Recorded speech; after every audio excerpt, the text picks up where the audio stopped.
Today I'm going to talk about temporary flight restrictions, TFRs. They are a thing that pilots need to know about.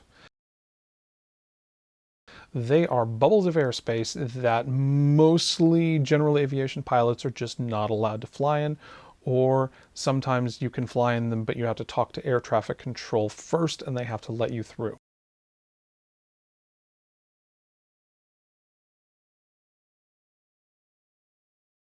TFRs protect space around VIPs for security reasons, or they protect airspace around sporting events, or sometimes around natural disasters, sometimes around space launches. Basically, it's a temporary bubble of airspace that you need to be aware of and probably not fly through. In your FAR AIM, the temporary flight restriction rules are 91-138, 91-139, 91-141, 91-143, 91-144, and a better explanation is in the Aeronautical Information Manual, paragraph 3-5-3. The US President gets a huge TFR, 30 nautical miles in radius with an inner core that you're not allowed to fly into at all, and the outer ring that generally speaking you can fly into, out of, or through if you have a flight plan and you meet certain restrictions and you're talking to air traffic control. If you want to see more details about how presidential TFRs work specifically,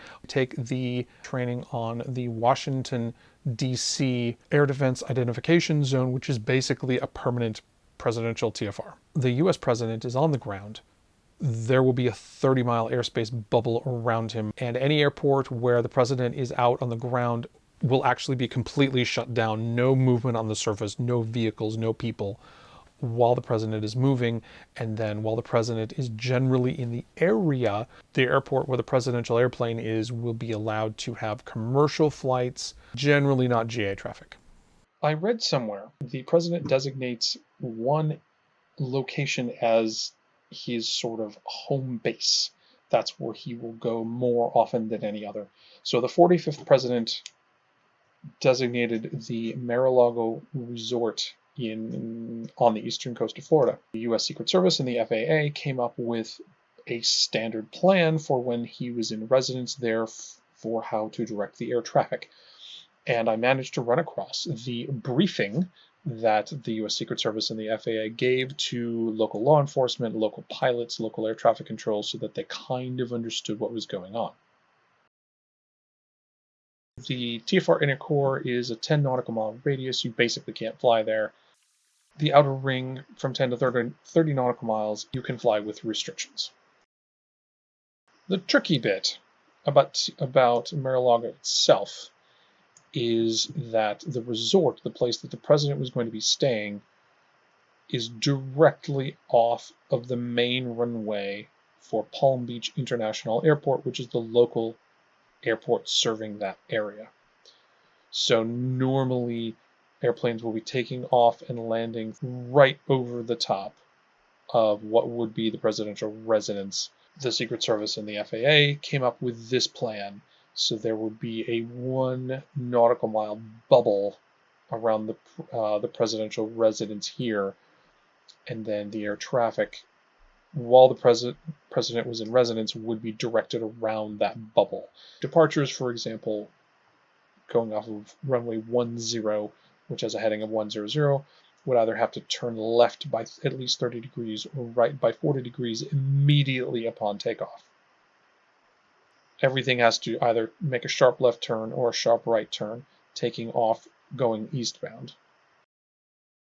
When the TFR is in place, because eastbound departures make it easier to make sure that all the traffic is directed not through the 1 mile bubble, they deliberately said that they would favor eastbound traffic up to a tailwind of 8 knots.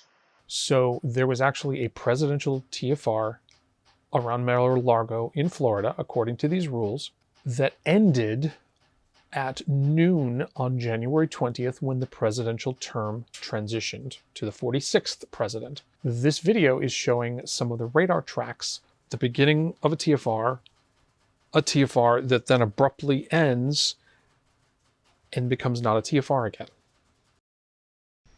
This starts about half an hour before the TFR begins. You'll notice that the departing radar traces in green, the airplanes fly straight east from PBI for a couple of miles until they're out over the ocean before they turn. So they're going directly over Mar-a-Lago at this point.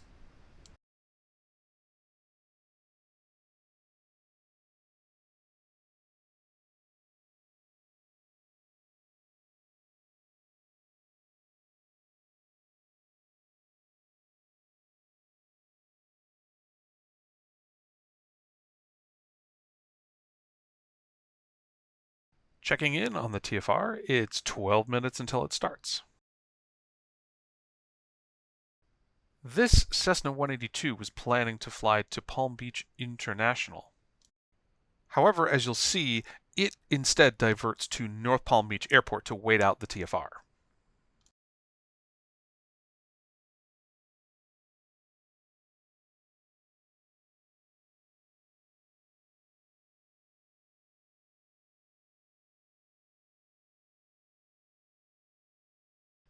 The weather is light winds out of the northwest, which means they can just stick with their eastern flow like in their plan.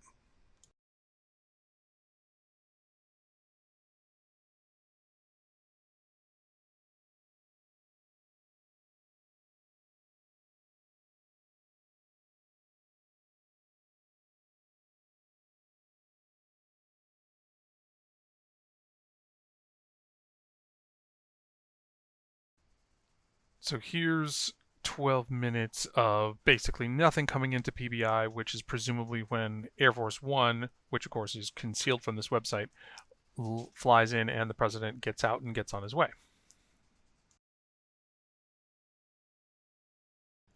20 minutes or so into the TFR, traffic begins to flow in and out of PBI again. Notice that none of the traffic is flying straight east. It's all bending north or south to go around the MaraLago complex.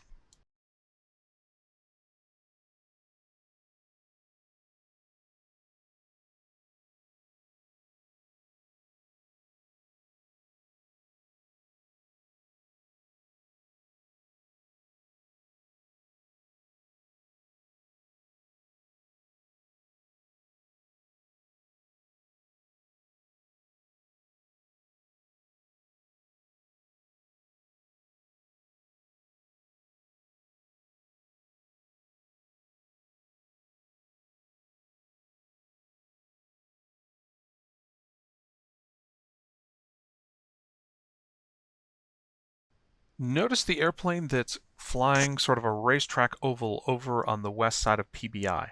That's presumably an airplane that is waiting until the TFR ends to fly into the airport and land. So it's just going to wait until the TFR is finished.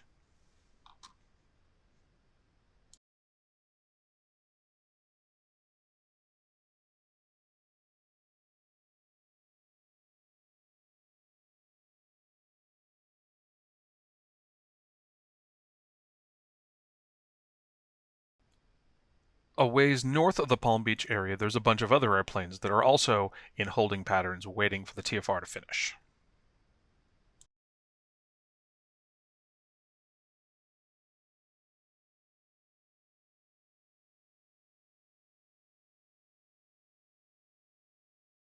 Nine minutes to go until the TFR closes.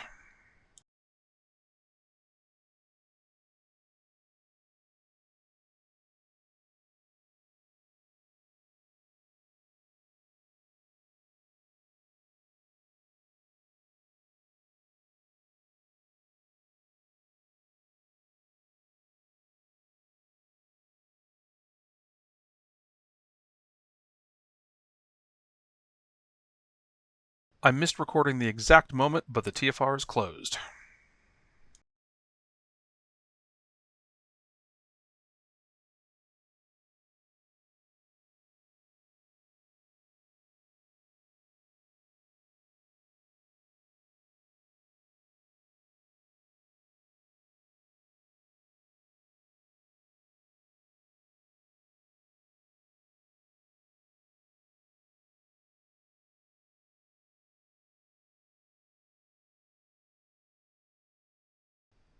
With the TFR gone and its restrictions lifted, departing aircraft can now depart straight out to the east again.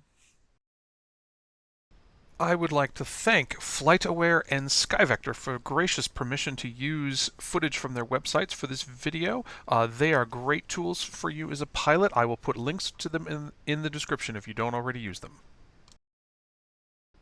As pilots, we always need to stay ahead of things, so stay ahead of rule changes, always get a flight briefing, and never stop figuring stuff out.